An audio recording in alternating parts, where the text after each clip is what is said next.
Di seperti yang gue bilang di awal, kalau masalah urusan ini kan udah selesai, dari guanya udah selesai.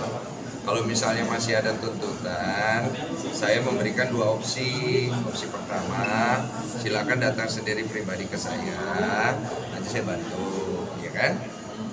Kedua, kalau misalnya ingin menggugat secara hukum, silakan lakukan menurut saya jalur perdata, karena itu jalur yang tepat di sana.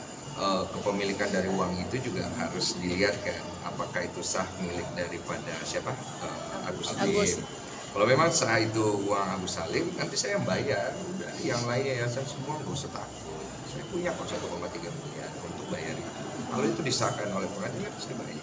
Artinya Polda itu siap atas tuntutan dari Agus Salim jika nanti tuntut Iya, perdata? tuntut perdata, karena kalau dia tuntut pidana, kalaupun saya masuk penjara, lah siapa yang mau bayar? Kan gitu. Mbak, mau bagaimana lagi? 1,3 aku jadi 1,7, tiba-tiba naik. Tapi sebelumnya pihak Agus sempat mengancam warga NTT juga dan Mas Densu juga. Kerjanya begitu tuh, macam-macam. Biarin aja. Udah muak saya melihat itu semua, ya.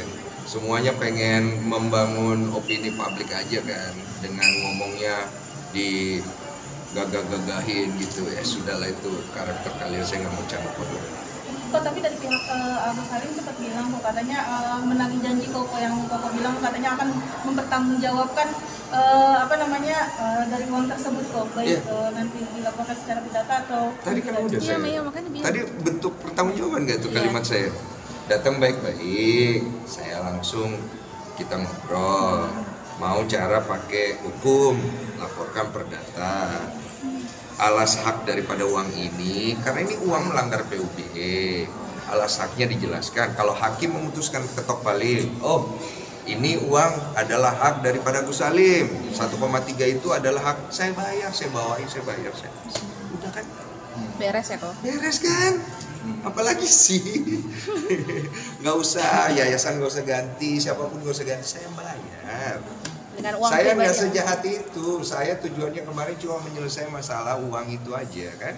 Saya bawa ke NTT sesuai dengan permintaan dari NP.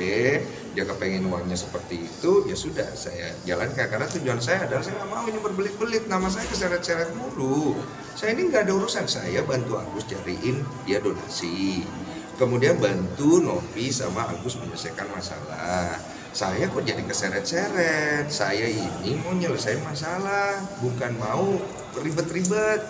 Makanya karena masalahnya panjang kali lebar itu, saya turun tangan, saya tanya, selesai nggak masalah uang ini kan? Saya tanya pada NP bilang pengennya uangnya dikirimkan ke NTT, ya udah, semuanya tanda tangan kesepakatan dari pihak Pablo kuasa hukum, donatur, dari Gary sebagai orang yayasan, semua tanda tangan yang terlibat, termasuk dari pihak lawyernya dia sebagai saksi. Udah tanda tangan, uangnya situ. Nanti masalah Agus, kalau dia butuh uang pengobatan nanti ke saya. Kalau dia merasa 1,3 hak saya, ya sudah. Mau ngobrol sama saya langsung, ketemu saya boleh. Membahas itu secara personal, oke. Mau tuntut saya di perdata pun oke. Jadi kalau dia menang di perdata pun saya bayar. Kalaupun dia datang ke tempat saya ngomong baik-baik, saya bantu. Apalagi? Artinya syarat untuk Mas Densu ini keluar 1,3 miliar untuk menggantikan itu, syaratnya harus menang perdata dulu si Agus? Enggak, datang ke saya juga ngobrol baik-baik, tunjukkan itikat baik juga. Kalau saya masuk di akal saya kasih. Sederhana saja saya sama orangnya, nggak ribet-ribet, saya nggak mau nyari musuh. Saya ini tidak pernah lapor-laporin orang, saya dilapori, makanya saya laporin balik. Tapi kan kuasa hukum Agus justru kan enggan ya menemui. Urusan dia, saya nggak mau campur. Pokoknya saya begitu aja. Saya lempeng, lurus, dan terima kasih. Orang mau bilang saya A, B, C, D, F, G, saya nggak peduli. Saya begitu aja hidup saya gitu. Siapa yang mengganti kamu 1,3 miliar? Nggak ada.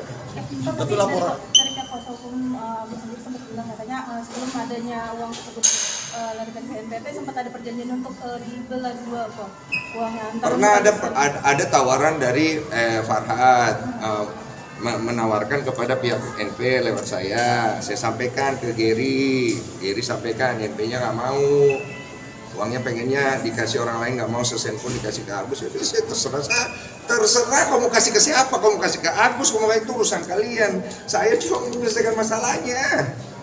Lu mau kasih ke Agus, kasih. Lu mau kasih ke NTT, kasih. Nanti urusan Agus gimana? Saya bantu. Agus kan tinggal dateng. Tapi nggak datang-datang. Tapi dari pihak Dateng. Lah gue mesti gimana? Masa gue harus begini? kok tapi dari alasan NP sendiri tidak ingin lagi memberikan uang tersebut ke Agus, mungkin karena apa sih kok yang NP sendiri cerita ke Koko? Pertanyaan sama dia saya nggak tahu masalah itu. Saya bukan NP. Apa lagi? Apalagi kan dari sekarang ini kan ada kes baru bahwa yayasan telah menggugat Novi sendiri nih kok. Gitu. Mungkin Koko sendiri. Menggugat bagaimana? Nah itu kemarin sempat ada preskon dari Gary kemarin soal itu. Oh ada preskon. Bu NP itu, Terus? Bu Popi itu kan membongkar semua yang menjadi. Oh Bu Popi yang bendahara yang waktu NTT. Oh mereka preskon. Nah, saya nonton dulu lah preskon. Jadi gimana kontennya kan ini dari teman jadi lawan nih jadi saling lapor. Udahlah selesai BP aja udah. Tapi ada pelaporan Kodensu yang penyebar percakapan nama Farhat itu gimana update? Yang tanggal 1 Udah BAP. Udah BAP kan? Panggil berapa? Itu gimana sih? Gue nggak suka wawancara, gue udah BAP dipanggil nggak penting. Itu buat membangun opini publik saya gue nggak penting. Gue hanya menjalankan apa yang harus gue lakukan. Saya nggak berusaha membangun opini publik untuk berpihak ke saya nggak perlu. Tapi yang dilaporkan siapa sih? Ya saya laporkan dia.